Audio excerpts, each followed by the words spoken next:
like a difference in the type of content that you do because it's like you're not talking about like manipulation or Mm. like like I watched a video like earlier where you were talking about like if you have to manipulate a woman, it's like it's basically because you're not really that guy, like and you're talking about like improving yourself and being the best version of yourself, and I don't hear that from other content creators.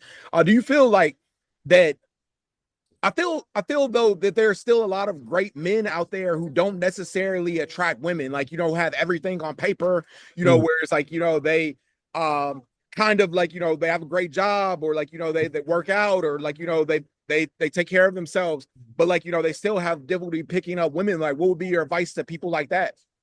Yeah, so the thing is, what makes you look good on paper isn't what makes you necessarily attractive to a woman. So I always tell guys this is that, you could be the most upstanding citizen. You pay your taxes, you help a ladies cross the street. You're like the perfect guy. The problem is that doesn't excite a woman, because what excites a woman is sexual attraction. And sexual attraction, right? When you're sexually attractive and you're sexually appealing, that's a combination of your looks, appearance, and behavior. And so what happens is that most guys, they display a behavior of trying to be like this very like gentlemanly, I'm going to court you, I'm going to be like the perfect type of guy. But that doesn't really make a woman feel you, because what makes a woman feel you, which is what makes her sexually attracted to you, is her actually getting to know who you are really behind the facade of trying to be the nice gentleman guy. Because trying to be a gentleman, or trying to court women, or trying to, lead with your wallet, or trying to put those things on the forefront, that's not really you. That's what society has told you to be, and that's what you're putting up in the front. You understand? But that's not really who you are. So she has to feel who you really are in order to actually be sexually attracted to you, right? And this is the thing. Even though you might be a good person, you're a good guy, you're like an upstanding person. The problem is that just because you're good doesn't mean that you are attractive. And I always use this example.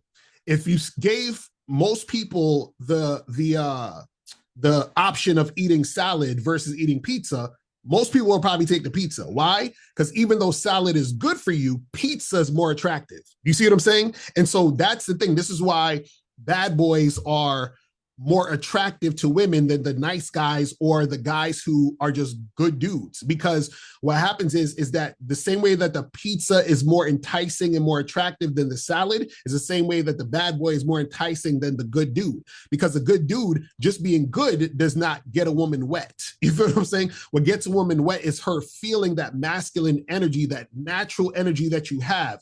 So this is the thing. Most guys suppress that because they think being that is inappropriate. Well, that's, I'm going to offend her. That's inappropriate. I can't just be a sexual being with her. I have to be a gentleman and court her and take her to dinner and get to know her. That's nonsense. If you are actually just being yourself, like you're really being yourself, being raw and being unfiltered and being who you are, that's going to make you attract more women than trying to be this guy courting women and being a gentleman and all the other nonsense you've been taught. You see what I'm saying?